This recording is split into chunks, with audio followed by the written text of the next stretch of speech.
أهلا وسهلا بكم في حلقة جديدة من حلقات الفهيم. كتير من الناس بيقعوا في مشكلة لما يجوا يحولوا لشخص فودافون كاش أو أي فلوس على المحفظة الإلكترونية المرتبطة برقم التليفون. بيظهر عندهم أو ممكن الشخص ده يكلمهم يقول لهم والله أنا ما عنديش أو ما فتحتش محفظة إلكترونية، وبالتالي الشخص اللي بيبعت الفلوس بيكون محتار هل الفلوس دي مصيرها ايه، او هتروح او هترجع لي ولا مش هترجع لي.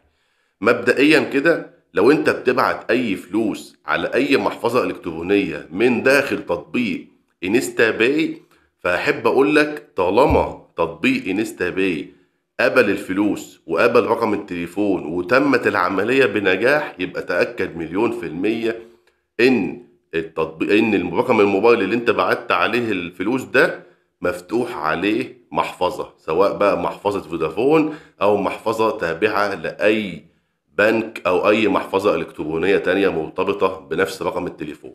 ده بالنسبة لإنستا باي، لان هو ما بيقبلش اي تحويلات فلوس على المحافظة الالكترونية غير لما يكون فعلا الرقم التليفون ده مفتوح عليه محفظة.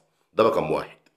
رقم اتنين، لو انت بتحول بقى من فودافون لفودافون او كده، المفروض ان انت لو الفلوس وصلت لشخص ما عندهوش محفظة الكترونية او مش فاتح على رقم التليفون ده محفظة الكترونية، بترد لك الفلوس بعد 72 ساعة في خلال 3 ايام.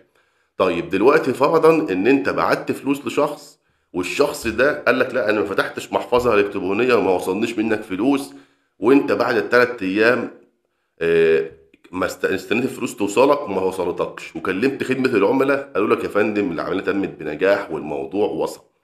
تعرف ازاي وتتأكد ازاي ان الشخص ده فعلا كلامه صادق او كذاب؟ يعني تعرف ازاي اذا كان هو فاتح محفظة الكترونية فعلا على رقم التليفون ده اللي انت حولت له عليه فلوس، ولا فعلا ما فتحش رقم التليفون؟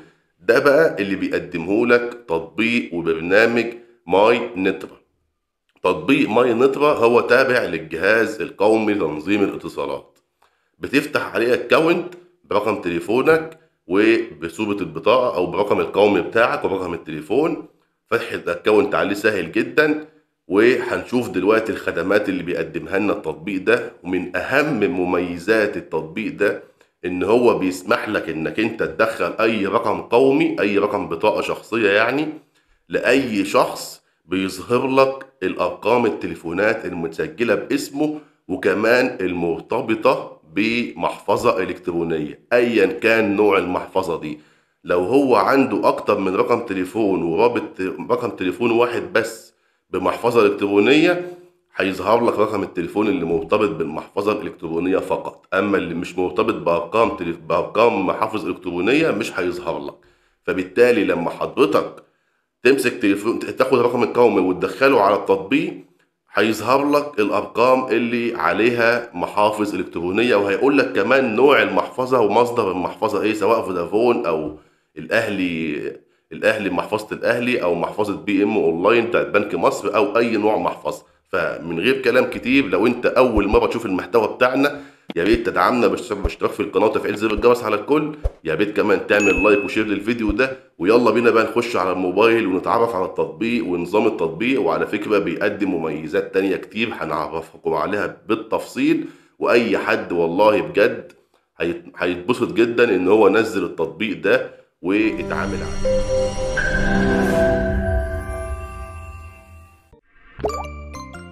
اول حاجة كده يا جماعة ندخل على جوجل بلاي ونكتب ماي نترا بالشكل ده، هينزل لكم البرنامج اهو. تمام. هنعمل له طبعا تحميل او تسطيب البرنامج عندك على الجهاز يعني، وبعد كده نقول له فتح. طبعا في البدايه كده هيطلب منك عشان خاطر تسجل دخول الاول او تعمل تسجيل يعني. تمام.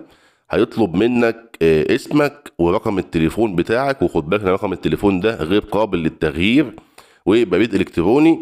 وهيطلب منك كمان الرقم القومي، هتدخلهم وبعد كده هيفتح معاك الواجهه بتاعته. دي واجهه سهله وبسيطه جدا ما فيهاش اي مشاكل. طيب احنا هنا يهمنا ايه بقى من التطبيق ده؟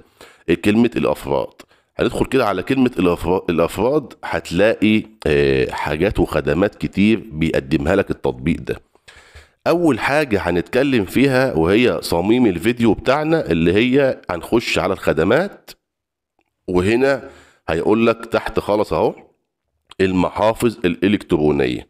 طيب بمجرد دخولك على المحافظ الالكترونيه كده هيقول لك سيتم البحث عن كل المحافظ الالكترونيه المرتبطه برقمك القومي، من فضلك ادخل رقمك القومي المرتبط برقم تليفونك المسجل بالتطبيق او اي رقم قومي اخر.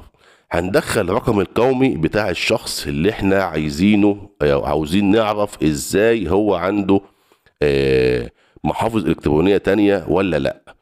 بمجرد ما تدخل الرقم القومي هنا بعد كلمة الاستمرار هيفتح لك الواجهة اللي قدامك دي. أنا عن نفسي عندي 3 محافظ، عندي 3 أرقام تليفون، بس في رقمين 2 بس عامل بيهم محفظة إلكترونية، وهم دول اللي ظاهرين قدامكم دلوقتي. أنا عامل محفظة اتصالات كاش أو اتصالات فلوس، اللي هو هنا اهوت رقم التليفون ده المصدر بتاعه فلوس، تمام. وعامل محفظة بتاعت وي، تمام، على رقم التليفون اللي هو من شركة وي زي ما انت شايف اهوت، وي والت، تمام كده. وتقدر بكل سهولة كمان لو رقمك القومي ده بتاعك انت، تقدر تعمل الغاء المحفظة. لو رقم حد تاني مش هيكون متاح قدامك كلمة الغاء المحفظة، تمام. طيب انا معايا رقم تالت بس ما عليهوش محفظة، ما ظهرليش في القائمة بتاعت المحافظ. معنى كده ايه؟